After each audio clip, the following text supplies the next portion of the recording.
professional party people.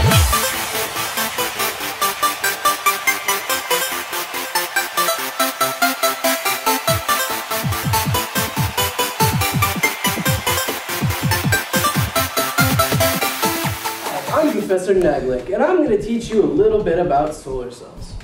Here we have a side view of a solar cell. As you can see here, the solar cell is divided up into 3 different parts. On the top here we have in-silicon. On the bottom here we have p-silicon. The 2 different silicons are then separated by this here, which is a junction. On the top we have electrons that are currently present, and on the bottom we have protons that are present. These electrons want to run towards the protons, but they can't.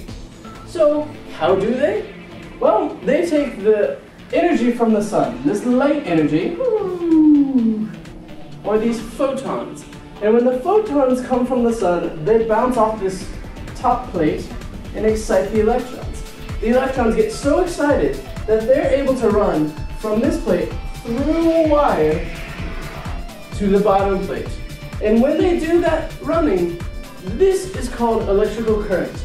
And this creates electricity in this wire. And that's how solar cells work. I think the kids have a little demonstration waiting for you. We're traveling to the sunniest place in the world to check out one of these solar cells in action. There's nothing wrong with Ohio, except the snow and the rain. These were the plates the professor was talking about. The sun hits it and electricity is created. However, these plates are only 15% efficient and only work when the sun is at its highest. But how can we make them better? Well, we could make them bigger. What if we use carbon nanotubes? Professor, what are nanotubes? Now things are getting really interesting. Here, let me pull up a picture I kept of a nanotube for a rainy day. Nanotubes are made out of carbon atoms, just like graphite from your pencil or diamonds from a wedding ring. Carbon nanotubes are unique due to their structure. This picture shows a simple carbon nanotube with just 1 ring of carbon atoms. This entire nanotube is only a few nanometers in diameter. But how small is a nanotube? You know how small a millimeter is, right, kids? A nanotube diameter is 1/1,000,000th of a millimeter. Whoa! This really small structure gives the nanotube some interesting properties that you kids might be interested in. How cool does electrical conductivity and superstrength sound?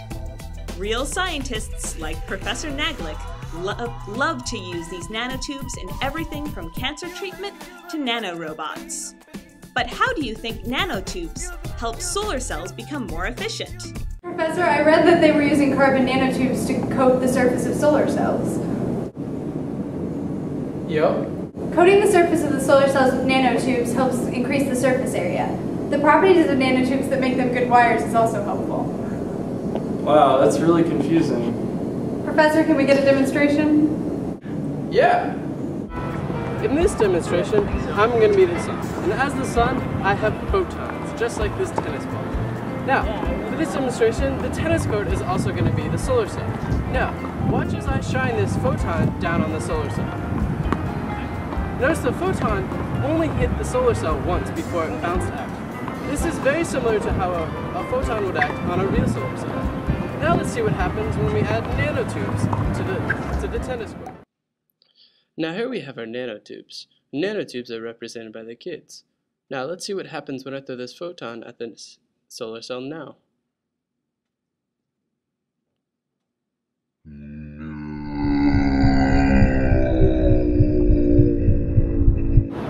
Notice that the photon bounced several times off the nanotubes. Each time it bounced off the nanotube, it created more energy than it would have if it just bounced off the solar cell once.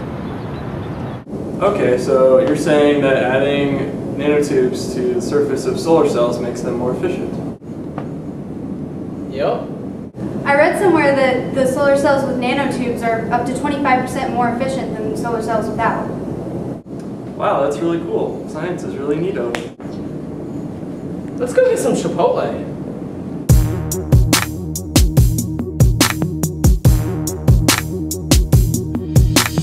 They see me mowing my front lawn. I know they're all thinking I'm so wide and nerdy. Think I'm just too wide and nerdy. Think I'm just feels too white and nerdy. Can't you see I'm white and nerdy? Look at me, I'm white and nerdy.